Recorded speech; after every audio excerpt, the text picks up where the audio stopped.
Hello साथियों, सभी साथियों का हमारे YouTube channel excellent classes Ajmer पर स्वागत करता हूं। प्यार साथियों, हिंदी भाषा शिक्षण के कुछ महत्वपूर्ण प्रश्न उत्तर परीक्षा की दृष्टि से ये लेवल 1 और लेवल 2 दोनों विद्यार्थियों के लिए अति महत्वपूर्ण है। सवाल स्टार्ट करते हैं। पहला है, भाषा कौशल का सही क्रम कौन सा होता है। यानी आप किसी भी भाषा को पढ़ रहे हैं तो आपको भाषा कौशल में दक्ष होना जरूरी है। और हिंदी भाषा शिक्षण में अगर आप सही क्रम से पढ़ना चाहोगे तो आपको कैसा रूल याद करना है। तो आपको याद रखना है LSRW, ये वाला रूल आपको याद रखना है LSRW।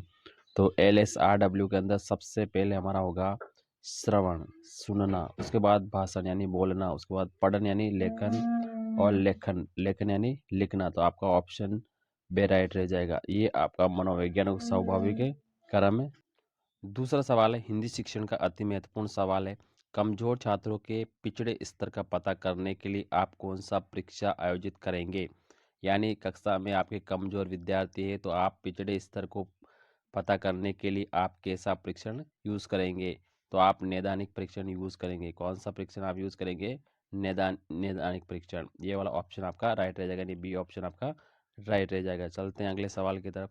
अगला सवाल है और तीसरा इंपॉर्टेंट सवाल है, भाषा शिक्षण के अंतर्गत श्रव्य सामग्री का उपयोग किस में होता है। भाषा शिक्षण के अंतर्गत श्रव्य सामग्री का उपयोग किस में होता है। तो श्रव्य सामग्री जो हम सुनते हैं तो उससे आपका क्या होता है, शुद्ध उच्चारण होता है। आपका ए ऑप्शन राइट रह जाएगा। चलते हैं आगे वाले सवाल पे। भाषाई कौशलों का विकास किस कक्षा तक पूर्ण हो जाना चाहिए। भाषाई कौशल का विकास है वो किस कक्षा तक पूर्ण हो जाना चाहिए। तो ये 5वीं कक्षा तक भाषाई कौशल तैयार हो जाने, तो सी ऑप्शन आपका राइट रहेगा। चलते हैं अगले सवाल की तरफ। इनमें से एक श्रव्य दृश्य सामग्री कौन सी है। इनमें से एक श्रव्य दृश्य सामग्री कौन सी है। तो श्रव्य यानी सुनने और देखने वाली दोनों होनी चाहिए। तो आपकी टेलीविजन रह जाएगी, टेलीविजन रह जाएगी। तो आपका बी ऑप्शन राइट रहेगा। चलते हैं अगले सवाल है, प्रायोजना विधि के जन्मदाता कौन है। प्रायोजना विधि के जन्म यानी प्रोजेक्ट विधि, इंग्लिश में कहते हैं प्रोजेक्ट विधि, इसके जन्मदाता कौन है। तो इसके जन्मदाता है किलपेट्रिक। ए ऑप्शन आपका राइट रह जाएगा।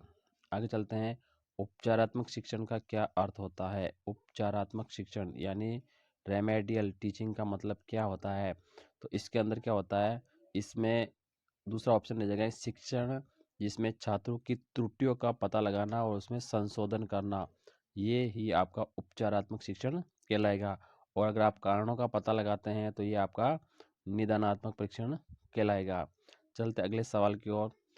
प्रथम कक्षा में हिंदी भाषा का जो प्रारंभिक शिक्षण है उसमें उपयुक्त विधि कौन सी रहेगी।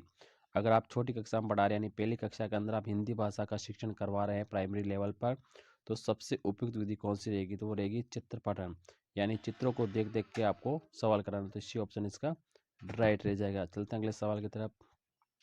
शिक्षण में सबसे अधिक उपयोगी विधि कौन सी है। शिक्षण में सबसे अधिक उपयोगी विधि कौन सी है।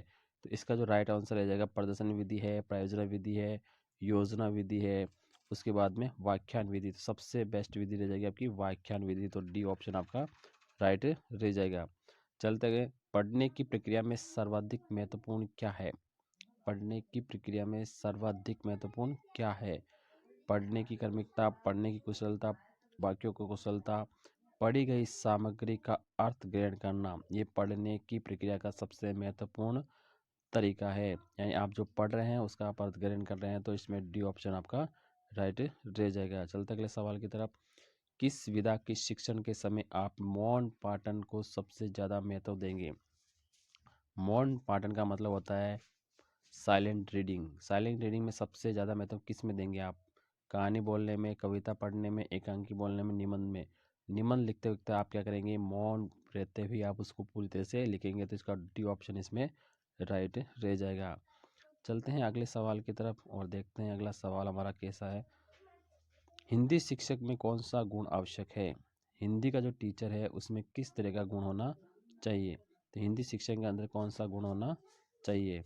तो अभिव्यक्ति की गुण होनी चाहिए, सहानुभूति का गुण होना चाहिए, सहृदय का गुण होना चाहिए और उपयुक्त सभी। इसके अंदर उपयुक्त सभी राइट रहेगा। तो डी ऑप्शन इसमें राइट रह जाएगा।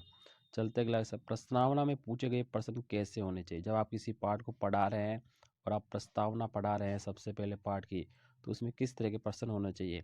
तो प्रस्तावना में क्या है कि पूर्व ज्ञान पर आधारित प्रश्न होना चाहिए, यानी जो आप पढ़ा रहे हैं उससे पूर्व ज्ञान से संबंधित आप प्रश्न पूछ सकते हैं। तो इसमें वो भी ऑप्शन आपका राइट रह जाएगा। चलिए रायबन किस कक्षा से व्याकरण की शिक्षा प्रारंभ करना अच्छा मानते हैं। ये रीट की परीक्षा से अति महत्वपूर्ण प्रश्न है। लेवल 1 के विद्यार्थियों या लेवल 2 के, दोनों के लिए अति महत्वपूर्ण है। तो रायबन किस कक्षा से व्याकरण की शिक्षा प्रारंभ करना अच्छा मानते हैं। तो ये है छठी कक्षा। छठी कक्षा से व्याकरण को पढ़ाना रायबन ने माना है। तो इसका भी ऑप्शन इसमें राइट रह जाएगा। चलते अगले सवाल की ओर। लेखन कौशल का मूल्यांकन कब होता है। जो लेखन कौशल है, जो लिखने का जो कौशल है, उसका मूल्यांकन आप कैसे कर पाएंगे। प्रत्यक्ष विधि से, दूरस्थ विधि से, श्रुत लेखन विधि से, दुपंथ। तो आप श्रुत लेखन विधि से, आप जब बोलेंगे श्रुत लेख बच्चा लिखेगा तो श्रुत लेखन विधि से ही लेखन का अच्छा मूल्यांकन हो पाएगा।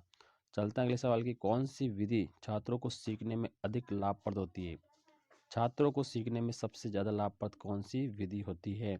तो बच्चा अगर कर सीखेगा, करके सीखेगा, तो ये सबसे विधि बेस्ट रहेगी। तो सी ऑप्शन इसमें आपका राइट रह जाएगा। चलते अगले सवाल। व्यक्ति के व्यक्तित्व का दर्शन कराती है। कौन कराती है। व्यक्ति के व्यक्तित्व यानी उसकी पर्सनैलिटी का दर्शन कौन कराती है। तो उसकी जो भाषा है वही उसकी पर्सनैलिटी का ध्यान कराती है। तो इसमें आपका यह ऑप्शन है सी ऑप्शन आपका राइट रह जाएगा। अगला सवाल है माध्यमिक कक्षाओं में व्याकरण का कौन सा रूप सिखाया जाता है। जो यानी माध्यमिक कक्षा है, जैसे 10वीं तक की कक्षा है, उसमें व्याकरण का कौन सा रूप सिखाया जाता है। तो उसके अंदर क्या होता है कि डी वाला ऑप्शन आपका राइट रहेगा। व्याकरण का व्यवहारिक ज्ञान सिखाया जाता है। आप व्याकरण का पहले व्यवहारिक ज्ञान सिखाएंगे। डी ऑप्शन इसमें राइट रह जाएगा। अगला है मुहावरे और लोकोक्तियों का प्रयोग कब करना चाहिए। लोकोक्ति और मुहावरा का प्रयोग व्याकरण का प्रमुख हिस्सा है। हिंदी भाषा शिक्षण का सबसे महत्वपूर्ण भाषिक अभिव्यक्ति को प्रभावी बनाता है। केवल गद्य पाठों के अभ्यासों में ही रहता है। तो मुहावरे और लोकोक्तियों का क्या है। तो इसका जो राइट ऑप्शन रहेगा आपका इसमें रह जाएगा ये आपका व्याकरण का हिस्सा। क्या रहेगा, व्याकरण का हिस्सा। अगले चलेंगे। भाषा अर्जित करने में वाइगोत्स्की ने किस स्तर पर सबसे अधिक बल दिया था। यानी भाषा को अर्जित करने में जो वाइगोत्स्की वैज्ञानिक है, उन्होंने सबसे अधिक बल कब दिया था। भाषा की पाठ्य पुस्तक पर, समाज में होने वाले प्रयोगों पर, परिवार में बोली जाने भाषा पर, कक्षा में बोले जाने भाषा पर। तो समाज में होने वाले प्रयोगों पर सबसे ज़्यादा बल दिया। तो इसका भी ऑप्शन आपका राइट रह जाएगा। अगला सवाल है सभी भाषाओं की जननी कौन सी भाषा है। सभी भाषाओं की जननी कौन सी भाषा है। अंग्रेजी है, लैटिन भाषा है, हिंदी है, संस्कृत है। संस्कृत सभी भाषाओं की जननी है। तो डी ऑप्शन आपका इसमें राइट रह जाएगा। आप प्रैक्टिस और सेट के हिसाब से आप देख सकते हैं, अपनी आप तैयारी चेक कर सकते हैं। आप ये वन लाइनर क्वेश्चन जो ऑब्जेक्टिव टाइप क्वेश्चन है, आप इसे चेक कर सकते हैं। कौन सा गुण छात्रों में सबसे ज़्यादा महत्वपूर्ण होता है। स्वतंत्र रूप से विचार करना, विनयशीलता, आज्ञाकारी और प्रेमशीलता। तो छात्रों का सबसे महत्वपूर्ण गुण होता है कि वो स्वतंत्र रूप से विचार व्यक्त करने वाला होना चाहिए। तो इसका जो ए ऑप्शन है इसमें राइट रह जाएगा। भाषाई कौशल के अंदर जो गौण कौशल है वो कौन सा होता है। भाषाई कौशल जो होते हैं 4 तरह के, हम जानते हैं LSR W, आपको याद रखना है। सुनना, बोलना, पढ़ना और लिखना। तो इस क्रम के अंदर गौण कौशल कौन सा होता है। तो पढ़ना और लिखना ना, ये सबसे बाद में सीखा जाता है। ये इसमें गौण कौशल होता है, ये कब कठिन होता है। अगला सवाल है किस विधि में बालक होता है वो आँख से, हाथ से और कान तीनों का प्रयोग करता है। ऐसी कौन सी विधि है। तो वो विधि है मैडम मॉन्टेसरी। मैडम मॉन्टेसरी विधि। इसमें क्या है कि ये तीनों ज्ञानेंद्रिय है, ज्ञानेंद्रिय के द्वारा शिक्षा दी जाती है। तो मारिया मॉन्टेसरी की विधि है इसमें, ठीक है। तो ये ऑप्शन इसमें राइट रह जाएगा। अगला है शिक्षण की सबसे प्राचीन विधि कौन सी है। यानी टीचिंग कराने की जो सबसे जो प्राचीन विधि है वो कौन सी है।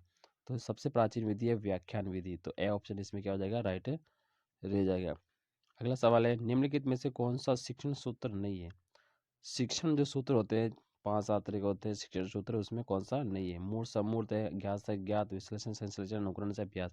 तो ये भी है, ये भी है और ये भी। तो अनुकरण से अभ्यास वाला ये ऑप्शन नहीं है। तो आपका डी ऑप्शन आपका राइट रह जाएगा।